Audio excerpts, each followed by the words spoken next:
and more vicious, more deadly even than these soul-destroying drugs is the menace of marijuana. Marijuana use, harmful as it is in its own right, is often a prelude to the use of cocaine and other drugs. I have to tell you, I think the problem is not that we're sending innocent people to jail in large numbers. We're not sending enough of the criminals to jail. This is drugs. This is your brain on drugs. Any questions? Remember that Reagan-era ad? Any questions? Yeah, a few questions. Do all drugs fry the brain like an egg equally? If opioids are more addictive than pot, why are they treated so much more leniently? Is it because opioids are used more by white people?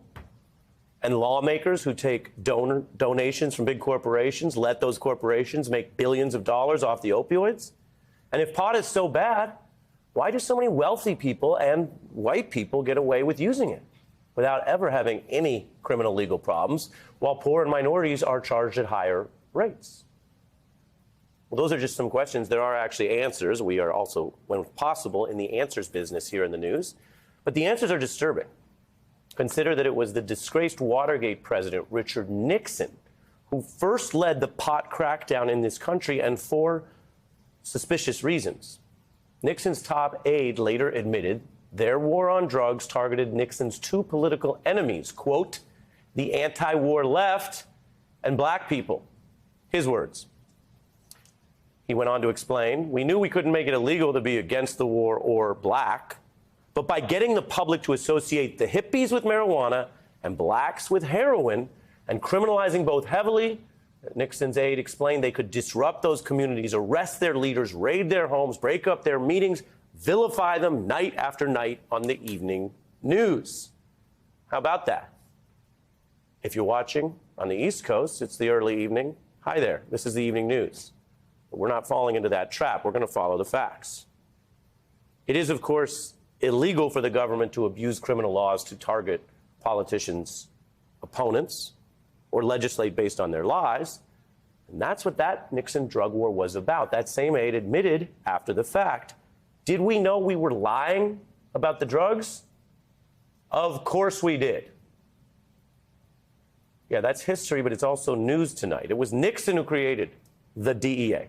It was Nixon who put marijuana among the most dangerous drugs, that same Schedule I list that Biden is now asking be reconsidered by the federal government. And some policies age poorly as we learn more or as times change. But other policies were broken from the start, and that is the war on drugs, according to its own creators, like the Nixon aide I just quoted you. Then later administrations, first led by Republicans, pushed even farther. Reagan made the drug war a centerpiece of his domestic policy and his sort of American vision.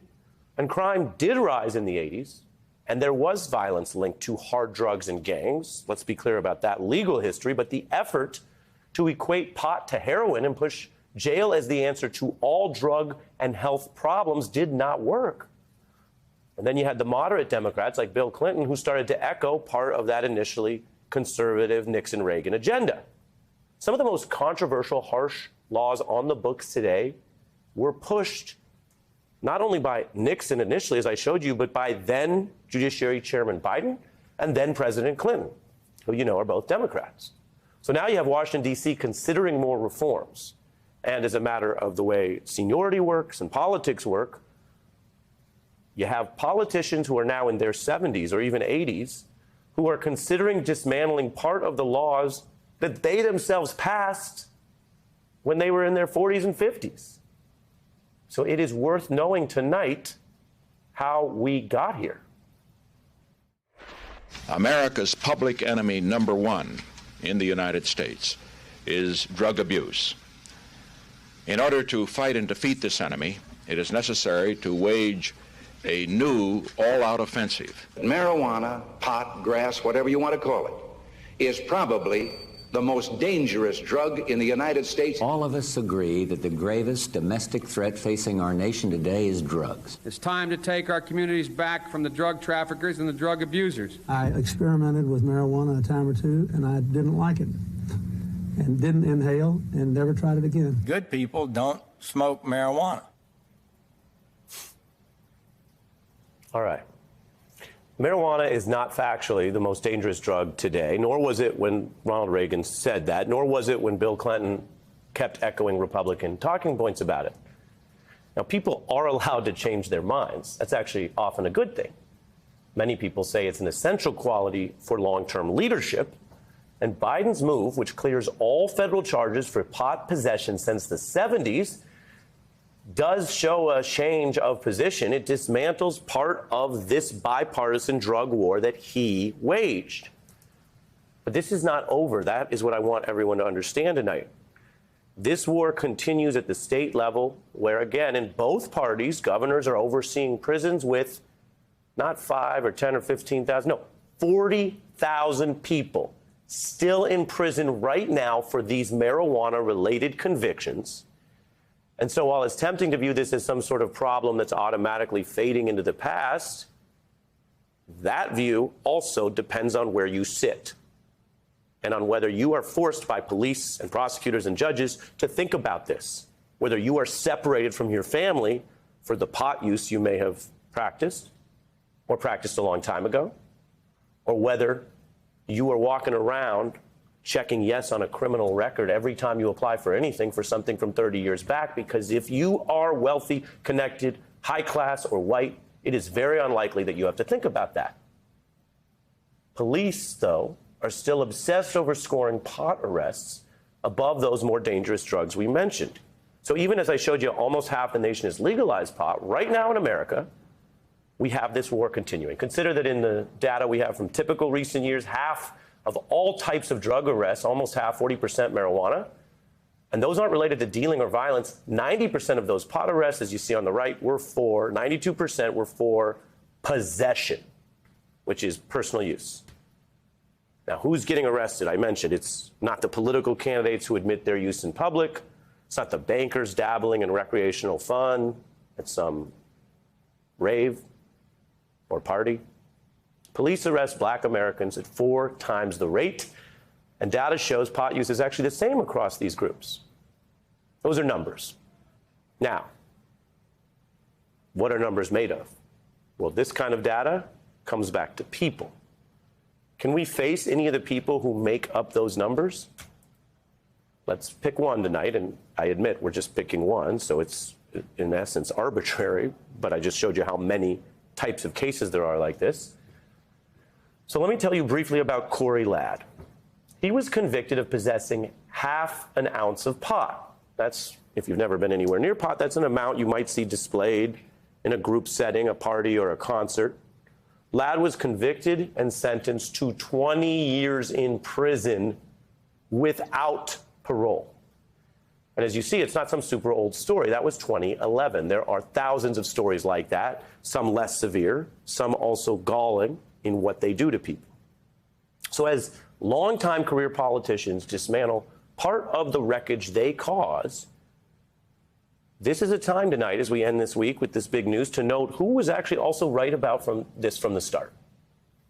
And I say that objectively, factually, not scoring any points here, but interestingly, while Nixon was targeting those so-called progressive hippies and the radical civil rights leaders, so-called radical, and the people calling for peace and love and less harsh punishment, they were actually more or less right about this in a way that has become so mainstream, it's now getting its bipartisan embrace. And then you have the artists, and they may have popularized or shared a more jovial version embracing pot use. But it is interesting to note that where Washington is headed is where some of those artists were pushing their informed view for a long time about the pot policy trade-offs. Don't you ever criticize.